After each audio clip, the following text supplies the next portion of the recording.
Hey, discerned listeners, 90 Day Fiancé, let's watch. My name is Dr. Kirk Honda. I'm a therapist and a professor. Since this is a psychology YouTube channel, know that everything I talk about might contain triggering material. I try to stay away from it. I also try to provide a trigger warning when possible, but sometimes we get into topics that can be triggering, so watch with care. Let's watch. I really don't like confrontation at all, but I needed to speak up for myself more because I kind of feel like Ximena has been taking advantage of me. I really feel like I'm treated like a third-class citizen on this trip. So it comes to a point where I really just can't take it anymore. Okay, so you feel pushed away, you feel disrespected, you feel hurt. Okay, but what do you do about it? That's the key. If you cry and say, you hurt my feelings, all right. But if you lean into control and power, then not okay.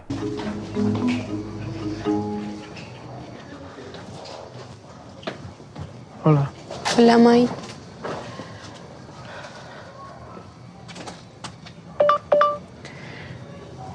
All I wanted to do was just stay this last night just so I could say goodbye to the children. You don't have to stay the night. You could certainly leave, come back tomorrow, say goodbye to the kids. But it's more power and control. It's more in that direction. Now, again, I get the desperation. I get it's like, I just can't, Phil Collins, I just saw a news article saying that he gave his last concert because he's suffering from a health problem. And his song, One More Night, Give Me Just One, from the 80s. It's a normal thing. There's a lot of songs about it, a lot of art, a lot of poems about like, just one more night, give me one. I get it. But the effort to force that on someone, Phil Collins' song, I don't think, is like, give me just one more night. You will deal with me whether you like it or not. Like, just go. Todo lo que quiero hacer es quedarme esta última noche para poder despedirme de los niños. No quiero que se quede acá. I don't want him to stay here, please. You're acting very immature right now. Wow. The entitlement, the hostility, the power play.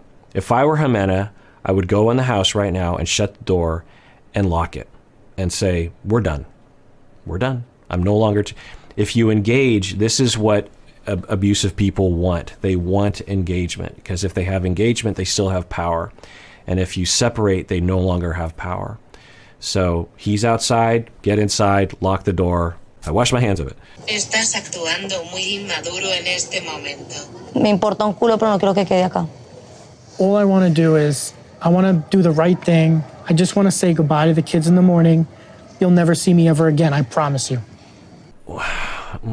Just go, Mike. I wish someone... Now, the sister, I think, was kind of siding with Mike in a certain way, which is interesting. You wonder what Ximena's role is in the family. Is she the scapegoat? Do people scapegoat her and her family? I don't know. Te prometo. No quiero que te despidan mis hijos. Ya, Mai, ya, por favor, ya no más. Se acabó esto, se acabó. Ya. Te vas y punto. No. You're just saying these things because you're angry. Solo dice. Wow. I mean, I can't know. But this is the abusive playbook. When the victim will assert themselves, it's, pleading. There's all sorts of tactics. There's the pleading, there's the attack, there's the name calling, then there's the, well, you're just being emotional. This is particularly, paternalistic, misogynistic, sexist to say, oh, little lady, you're just having some emotions. You don't really mean what you're saying, which indicates an entitlement. A lot of people, particularly men who are intimate partner aggressive individuals, have misogynistic elements to their abuse. It provides them the foundation. It provides them the lens that they see things through. It's given to them. They weren't born misogynistic. They learned it from their society and from family. So we can use this as a jumping off point to talk about that if you see this kind of behavior, if you're a victim of that, be able to identify it. Oh, you're using tactic number 5, which is to say that I'm over emotional. When I'm asserting myself, I'm being overly emotional. No, I'm not overly emotional. And even if I was, I still have the right to say, get out of my house. Dices estas cosas porque estás enojado. Te vas hoy. No lo repetir más. No. It just keeps happening. You know, she's asserted herself 25 times, and he's like, no, I'm not leaving. I mean, just think about the mindset you'd have to be in to say something like that, to feel like entitled to that. It was like, nope, not leaving, not going to happen.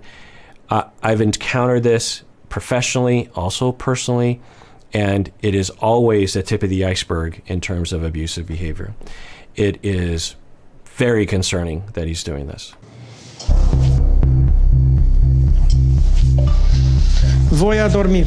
No vas a dormir. No, parce.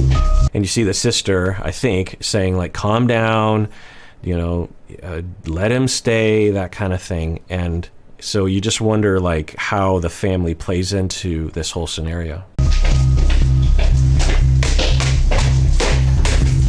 And some of you might be able to relate to this, where you were being victimized. You go to your family and they placate or enable the abuse to happen. They don't believe you or they downplay it. Some of you might be able to relate to that, unfortunately. Es acá. Vete. No. Vete. Te vas, por favor, ¿sí? No te vas a quedar acá. De verdad que no. No. Estupidez, por Dios. Tú estúpida. ¿Me dijo estúpida? Tú ¡Te llamas a mí vas estúpida. ahora! ¡No más! Yeah, this is when violence happens, and he's the perpetrator of this whole escalation. She's asked him nicely 50 times to not stay and given him multiple reasons. She has every right to do so. And for him to do this, I mean, I'm just trying to imagine the last time we've seen this on 90 Day Fiancé. I mean, it's a pretty shocking scene. And I could imagine people being triggered by this to the point where you can't watch it. Yeah. So if I were Ximena, I would get my kids and I would go to someone else's house and I'd pack it up. Maybe that's what she's going to do. No. Me harté, parce. Usted le dijo estúpida y ella dijo qué estupidez contigo. Tú Es llamas a diferente. mí estúpida. No. Estúpido, sí. Mira. Oh.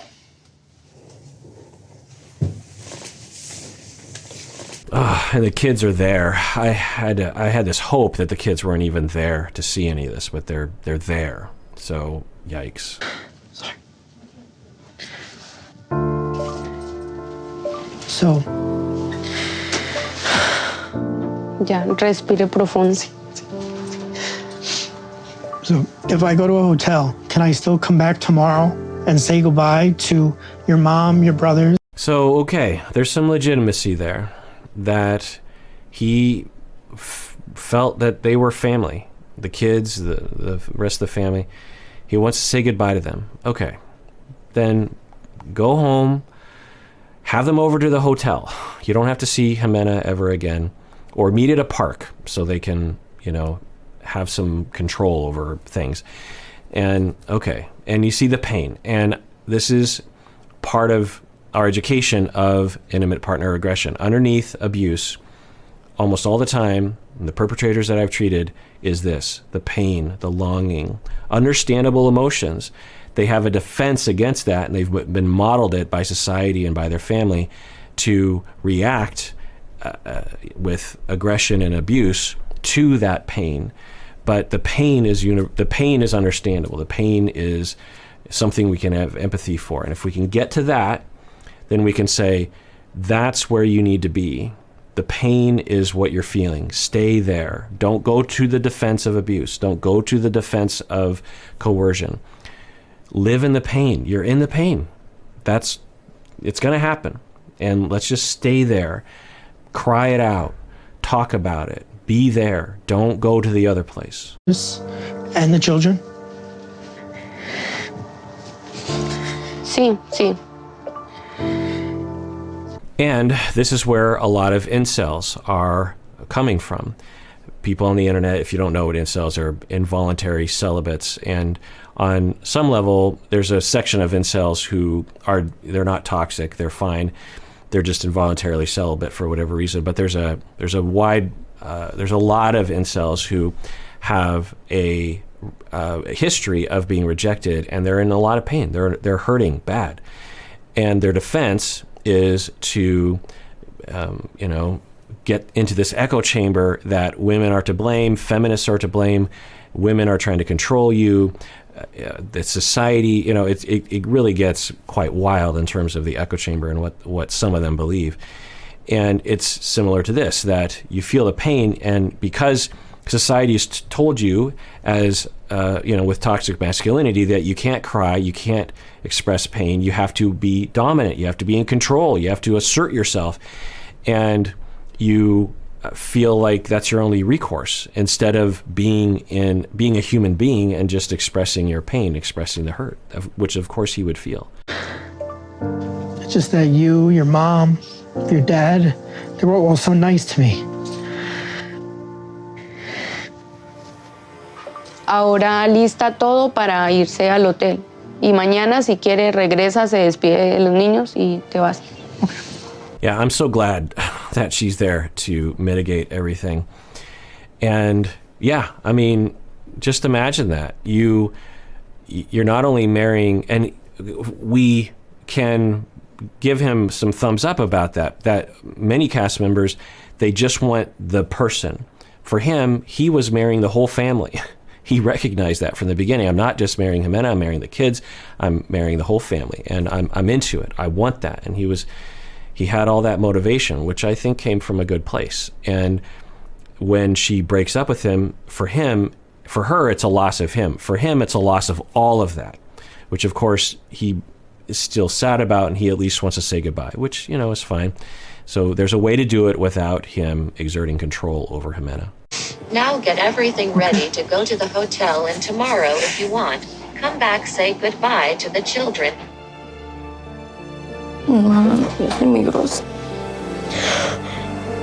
All right, well, you can join the conversation below by commenting below, or you can go to Discord or the subreddit or the Facebook or the official Facebook. There's a Facebook fan, where all the people seem to hang out is the Facebook fan page and the Discord server. So, and there are links below to those if you want to interact with others. Also, obviously, below in the comments on YouTube. But there's a real community in the Facebook fan page and on Discord. Support, other conversations about other kinds of things. So if you want to join those conversations, then do so. And everyone out there, please take care of yourself, because you deserve it. You really, really do.